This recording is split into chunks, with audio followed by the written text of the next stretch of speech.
आप देख रहे हैं उज्जवल भारत समाचार, खबर वही जो है सही।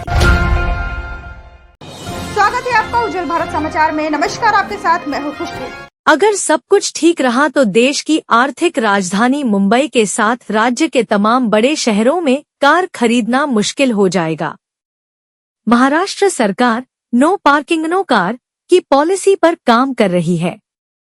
ऐसा होने से मुंबई समेत दूसरे बड़े शहराए में कार का सपना संजोने वालों को पहले पार्किंग की व्यवस्था करनी पड़ेगी। महाराष्ट्र के परिवहन मंत्री प्रताप सरनाइक ने कहा है कि इसका उद्देश्य शहरों में भीड़-भाड़ और अवैध पार्किंग पर अंकुश लगाना है। मुंबई में कार खरीदना होगा मुश्किल। राज्य के परिवहन मंत्री प्रताप सरनाइक ने यह घोषणा की है कि जब तक खरीददार संबंधित नगर निकाय में पार्किंग स्थान का प्रमाण पत्र नहीं दे देता, तब तक उसके नाम पर नए वाहन का पंजीकरण नहीं किया जाएगा।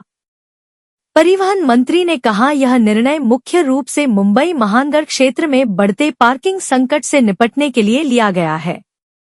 राज्य की नई पार्किंग नीति पर हुई एक उच्च स्तरीय बैठक के बाद यह घोषणा की गई है। बैठक के बाद मंत्री सरनाइक ने कहा, हम पार्किंग स्थल बनाने पर विचार कर रहे हैं। विकास नियमों का पालन किया जाना चाहिए और डेवलपर्स को फ्लैटों के साथ पार्किंग की जगह भी देनी चाहिए।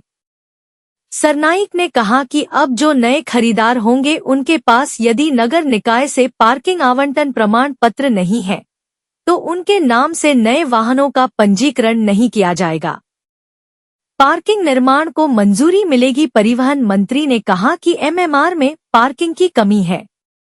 उन्होंने कहा कि निर्धारित मैदानों के नीचे पार्किंग सुविधा के निर्माण की अनुमति देने के प्रस्ताव पर काम कर रहा है। इस कदम से शहर की हरियाली को प्रभावित किए बिना अधिक पार्किंग स्थान बनाने में मदद मिलने की उम्मीद है।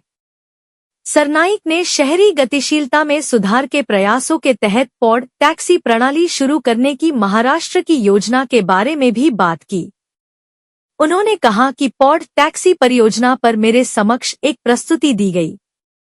मैंने वडोदरा का दौरा किया है, जो दुनिया की पहली व्यावसायिक रूप से तैयार सस्पेंडेड पॉडकार परिवहन प्रणाली की मेजबानी करने के लिए तैयार है। उन्होंने कहा कि राज्य मेट्रो नेटवर्क के साथ अंतिम मील कनेक्टिविटी में सुधार के लिए मीरा भाईंदर और बांद्रा कुर्ला कॉम्प्लेक्स बीकेसी में इसी तरह के पॉड टैक्सी नेटवर्क पर विचार कर रहा है। तमिलनाडु ने की है शुरुआत। चेन्नई ने एक पार्किंग नीति शुरू की है, जिसमें नए वाहन पंजीकरण के लिए पार्किंग प्रमाण अनिवार्य करने की सिफारिश की गई है। निजी वाहनों के उपयोग पर अंकुश लगाने के उद्देश्य से बनाई गई इस योजना में पार्किंग प्रबंधन इकाई, निर्दिष्ट क्षेत्र और परिवर्तनीय शुल्क शामिल हैं। यह पहल जिम्मेदार कार स्वामित्व को बढ़ावा देती है तथा शहरी जीवनयापन को बेहतर बनाने के लिए सार्वजनिक परिवहन को प्रोत्साहित करती है। मुंबई में ट्रैफिक जाम करने और ट्रैवल टाइम घटाने के लिए हाल ही में कोस्टल रोड को खोला गया है। इसके अलावा सरकार मेट्रो के विस्तार पर फोकस कर रही है। पिछले दिन केंद्रीय परिवहन मंत्री नितिन गडकरी ने जल यातायात बढ़ाने की वकालत की थी। अभी के लिए फिलहाल इतना ही। ताजा तरीन खबरों को जानने और देखने के लिए आप हमारे उज्जवल भारत समाचार को लाइक, शेयर एंड सब्सक्राइब जरूर करें और अपने सुझाव हमारे चैनल के कमेंट्स बॉक्स में साझा जरूर करें। दीजिए इजाजत, नमस्कार। आप देख रहे हैं उज्जवल भारत समाचार, खबर वही जो है सही।